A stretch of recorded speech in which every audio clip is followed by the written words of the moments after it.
زمین سے پانی اترا نہیں، آسمان سے اور برس گیا۔ سیلاب زدہ پنجاب میں موسلادھار بارش، زیرآب علاقوں میں پانی کی سطح مزید بلند، بے گھر افراد مزید مشکلات میں گھر گئے۔ لاہور کے مختلف علاقوں میں موسلادھار بارش سے اربن فلڈنگ کی صورتحال۔ راوی کے سیلاب کے بعد بارش کا پانی بھی کئی علاقوں میں موجود۔ لاہور میں چھتیں گرنے کے واقعات میں 4 افراد جاں بحق۔ چنیوٹ، وزیر آباد، گجرات، ننکانہ صاحب اور نارووال میں بھی بارشوں سے صورتحال انتہائی خراب۔ سرگودا، منڈی بہاؤالدین، اوکاڑا، ملتان میں بھی بارش، نشیبی علاقے زیرآب۔ ادھر پشاور میں شدید بارش سے سیلاب کا خطرہ۔ ڈیرہ اسماعیل خان میں موسلادھار بارش، برساتی ندی سخی سرور، گھر اور دکانیں بہا لے گئی۔ ٹانک اور خیبر میں بھی سیلابی صورتحال۔ سندھ کے علاقے کشمور میں بھی ہلکی بارش ہوئی۔ کراچی میں آج بادل برسنے کا امکان۔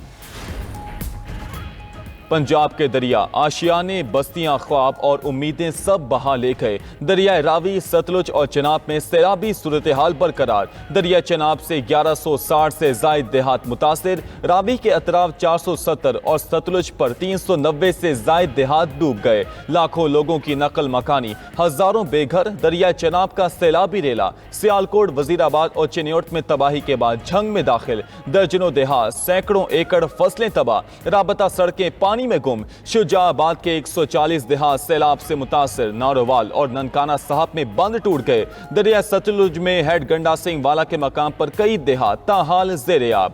پاک پتن، عارف والا اور بہاول نگر کے کئی علاقے بھی سیلاب کی لپیٹ میں۔ پنجاب بھر میں سیلاب سے اموات کی تعداد 30 ہو گئی۔ سیلاب متاثرہ علاقوں کے دور دراز علاقوں کے متاثرین بے یار و مددگار۔ شکوہ کیا کہ 5 روز بعد بھی امداد نہیں پہنچی۔ مساجد میں صرف اعلانات ہوئے، اس کے بعد انتظامیہ نے پوچھا تک نہیں۔ کھلے آسمان تلے موجود ہیں، کھانے پینے کی اشیاء میسر نہیں، جانوروں کے لیے چارہ بھی نہیں، حکومت مدد کرے۔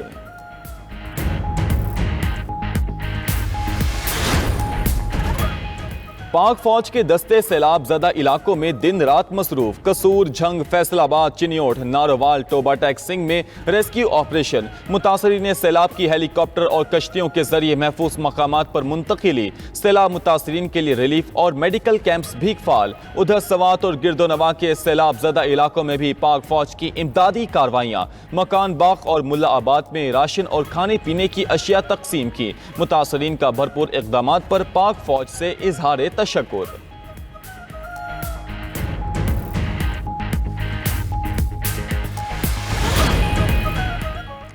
دریا سندھ میں بھی شدید سیلاب کا خطرہ۔ این ڈی ایم اے نے خبردار کر دیا۔ نیشنل ڈیزاسٹر مینجمنٹ اتھارٹی کے مطابق پنجاب کے سیلابی ریلے پیر کو کوٹ مٹھن سے گزریں گے۔ منگل اور بدھ کو دریائے سندھ میں اونچے درجے کا سیلاب متوقع۔ 3 سے 4 ستمبر کو 9 لاکھ کیوسک تک سیلابی ریلا پنجند ہیڈ ورک سے گزریں گے۔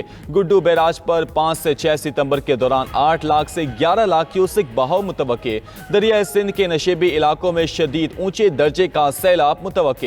کچے کا پورا علاقہ ڈوبنے کا خدشہ، آبادیوں کا انخلاء جاری۔ وزیر اعظم آج شنگھائی تعاون تنظیم کے سربراہی اجلاس میں شرکت کریں گے۔ شہباز شریف خطے میں موسمیاتی تبدیلی کے مضر اثرات اور قدرتی آفات کے لیے چیلنجز پر روشنی ڈالیں گے۔ وزیر اعظم کی عالمی رہنماؤں سے ملاقاتیں بھی شیڈول۔ وزیر اعظم بیجنگ میں چینی پیپلز وار آف ریزسٹنس میں فتح کی 80ویں تقریبات میں شرکت کریں گے۔ چینی صدر اور وزیر اعظم سے ملاقاتیں بھی ہوں گی۔ بزنس ٹو بزنس سرمایہ کاری کانفرنس میں شرکت اور چینی کمپنیز کے سربراہان سے ملاقاتیں بھی طے۔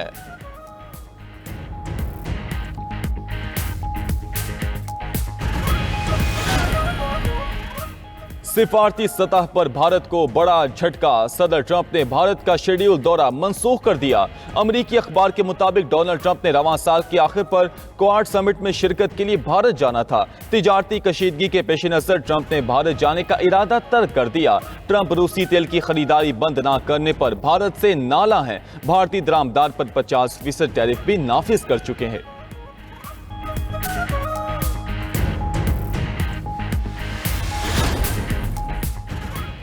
صدر ڈونلڈ ٹرمپ امریکی محکمہ دفاع کا نام بدلنے پر غور کرنے لگے۔ امریکی اخبار کے مطابق صدر ٹرمپ پرانا نام محکمہ جنگ بحال کرنے کا سوچ رہے ہیں۔ محکمہ جنگ امریکہ کی تاریخ میں 150 سال تک رائج رہا۔ محکمہ جنگ کا نام تبدیل کر کے 1947 میں محکمہ دفاع رکھا گیا تھا۔ ٹرمپ نے کہا، محکمہ دفاع کمزور نام لگتا ہے۔ محکمہ جنگ دنیا کو جارحانہ پیغام دیتا ہے۔ یوکرین کے سابق پارلیمانی اسپیکر آندری پروبی کو قتل کر دیا گیا۔ نامعلوم حملہ آور سابق اسپیکر کو گولیاں مار کر فرار ہو گیا۔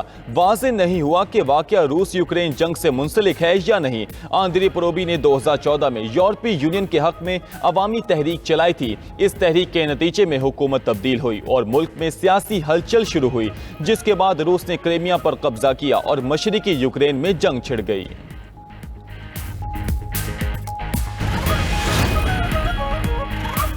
اور سہ ملکی سیریز میں پاکستان کی دوسری فتح، میزبان یو اے ای کو 31 رن سے شکست دے دی۔ گرین شرٹس نے پہلے کھیلتے ہوئے 207 رنز کا پہاڑ کھڑا کیا۔ سائم ایوب نے 69 اور حسن نواز نے 56 رنز کی دھواں دھار اننگز کھیلی۔ تعاقب میں یو اے ای کی ٹیم نے خوب مقابلہ کیا، مگر 8 وکٹوں پر 176 رنز ہی بنا سکی۔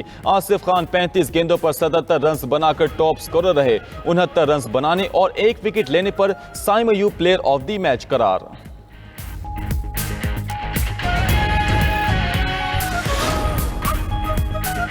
دریائے سندھ میں بھی شدید سیلاب کا خطرہ، این ڈی ایم اے نے خبردار کر دیا۔ نیشنل ڈیزاسٹر مینجمنٹ اتھارٹی کے مطابق پنجاب کے سیلابی ریلے پیر کو کوٹ مٹھن سے گزریں گے۔ منگل اور بدھ کو دریائے سندھ میں اونچے درجے کا سیلاب متوقع۔ 3 سے 4 ستمبر کو 9 لاکھ کیوسیک تک سیلابی ریلے پنجند ہیڈ ورک سے گزریں گے۔ گڈو بیراج پر 5 سے 6 ستمبر کے دوران 8 لاکھ سے 11 لاکھ کیوسیک بہاؤ متوقع۔ دریائے سندھ کے نشیبی علاقوں میں شدید اونچے درجے کا سیلاب متوقع۔ کچے کا پورا علاقہ ڈوبنے کا خدشہ، آبادیوں کا انخلا جاری۔ وزیر اعلیٰ سندھ مراد علی شاہ کا کہنا ہے، منگل اور بدھ کی رات دریائے سندھ میں سیلاب کا خدشہ ہے۔ دریائی بندوں کے نہری نظام کی کڑی نگرانی کی جائے۔ عوام کی جان اور مال کی حفاظت کے لیے صوبائی وزراء کردار ادا کریں۔ سینئر وزیر شرجیل میمن بولے، سیلاب سے 16,50,000 افراد متاثر ہو سکتے ہیں۔ صوبائی وزراء اور پوری سرکاری مشینری فیلڈ میں موجود ہے۔ ادھر سندھ حکومت نے ہنگامی صورتحال کے لیے فون نمبرز بھی جاری کر دیے۔ پنجاب اور خیبر پختونخوا بھر میں بادل برس پڑے۔ نشیبی علاقے زیریاب لاہور میں چھتیں گرنے کے واقعات میں 4 افراد جاں بحق، 4 زخمی۔ لاہور میں سب سے زیادہ بارش نشتر ٹاؤن میں 147 ملی میٹر ریکارڈ۔ جنا اسپتال کی ایمرجنسی وارڈ پانی سے بھر گئی، چھت سے پانی نالوں کی طرح بہنے لگا، مریض پریشانی سے 2-4۔ مرید کے پھول نگر، ملتان، سرگودا، گجرانوالہ، اوکاڑا میں بھی جل تھل ایک۔ شکر گڑھ، منڈی بہاؤدین اور جہلم میں شدید بارش سے ندی نالے بپھر گئے۔ پشاور میں شدید بارش سے سیلاب کا خطرہ پیدا ہو گیا۔ بڈنی نالہ میں درمنگی کے مقام پر پانی مقررہ حد سے تجاوز۔ ڈی آئی خان شہر اور گرد و نواح میں موسلادھار بارش، برساتی ندی سخی سرور میں اونچے درجے کا سیلاب۔ راستے میں آنے والے گھر اور دکانیں بہہ گئیں۔ ٹانک اور خیبر میں بھی سیلابی صورتحال، پاک افغان شاہراہ بند کر دی گئی۔ لینڈ سلائیڈنگ کے باعث بند سوات ایکسپریس وے کو کلیئر کر دیا گیا۔ ادھر سندھ کے علاقے کشمور میں بھی ہلکی بارش ہوئی۔ کراچی میں آج بھی بارش کا امکان۔ ملکی تاریخ کے بدترین سیلاب کی سب سے بڑی کوریج، سیلابی ریلوں کی پل پل بدلتی صورتحال کی بر وقت اور ہمہ وقت رپورٹنگ۔ 92 نیوز کے نمائندگان اور رپورٹرز کی سب سے بڑی ٹیم ہر متاثرہ علاقے، دیہات، بستی اور قصبے تک پہنچ گئی۔ انتظامیہ کے ریسکیو اور ریلیف اقدامات اور انتظامات سے ناظرین کو مکمل آگاہی دینے میں مصروف۔ 92 نیوز کی ٹیمز وہاں تک بھی پہنچ گئیں جہاں ریسکیو اور امدادی ٹیمز نہ پہنچی۔ پانی میں گھرے لوگوں کو درپیش مسائل اجاگر کرنے میں پیش